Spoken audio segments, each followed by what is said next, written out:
Hello, my name is Kathleen Carlson. I am in Bozeman, Montana. I'm the mother of 5 children. I'm an artist and a musician. I am recording this video today because I wrote an article for a local natural health magazine about healing my thyroid. And one of the key things that I was using and that I'm still using was mantras and chanting.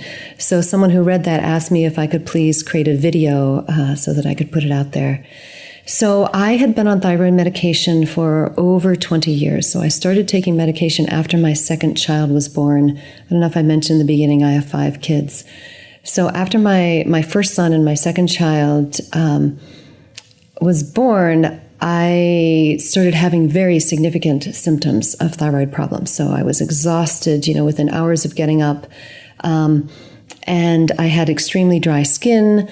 So when they tested me, indeed, I did need thyroid medication. And it took a few months, to work out the proper dose. And then I stayed on that for, like I said, over 20 years. And I really wanted to see if I could heal myself to the point that I didn't need the medication.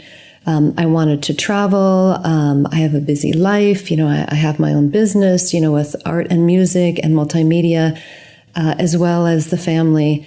And, it would just be a simplification in life, not to worry about, did I take the medication and then getting the refills? And what if I traveled to another country and whatever? I just wanted the freedom, basically.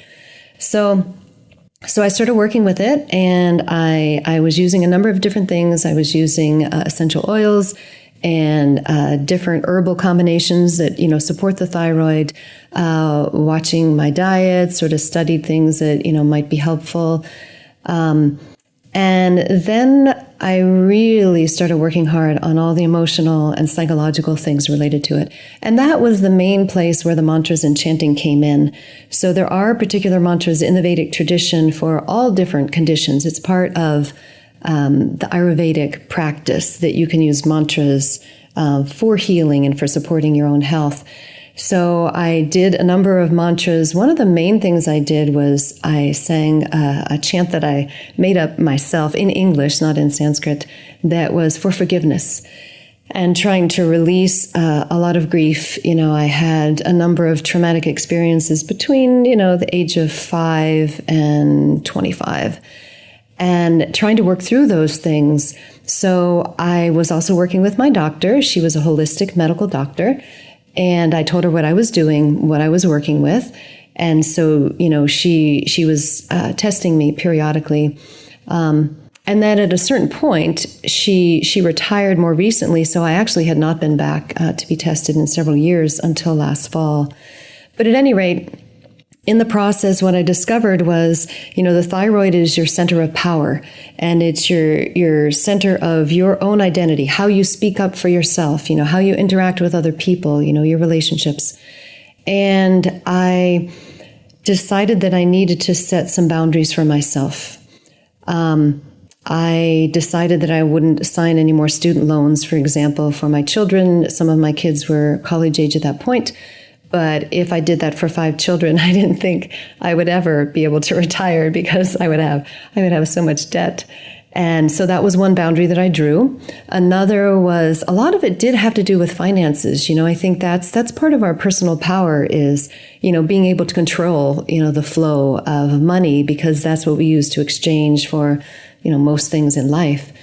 So my husband and I created separate accounts. And then we have a joint account that we would both contribute to, me through the multimedia business that I have and my work with art and music, and then him through his employment. And we would contribute there. But other than that, we didn't have things in common. I have my own savings account. He has his own. We have separate credit cards, that kind of thing. Also, I wanted a car in my own name because we had a whole fleet of cars, with 5 kids, and several of them were driving. There was a lot of old beater kind of cars, and I didn't actually have a car that was my own, that was in my own name and that people had to ask me permission to use. It was just sort of, you just took whatever car, was out in the driveway. So I did that. And then I really started working with the emotional and psychological things from the past. Especially I was raised in a military Catholic family, and my father was a colonel, and you absolutely never disagreed with him or spoke back to him. So, I hadn't learned to really speak up for myself in that situation. And I learned a lot from that situation, incredible discipline and, a lot of good things, but I did not learn to speak up for myself. And so I was journaling and writing down, working my way through all of, traumatic events and things that had happened. And then when I would sit down to chant, I was doing forgiveness mantras, and I couldn't sing if I had like a block in my throat. Like my voice would get hoarse really quickly when I was chanting. And so over time, as I kept working through things, then it got stronger and stronger. And I could, I can remember when I could actually chant for a whole hour, without getting hoarse. That was like a significant landmark. So I did keep going and, cut down on the medication, eventually stopped it. And then, like I said, I hadn't been back to be tested in a while. And last fall, I went in for other tests and asked if I could get a thyroid test. And, lo and behold, had a healthy thyroid test for the first time in 25 years. So it was possible in my case, to reverse the situation and to work on a lot of levels.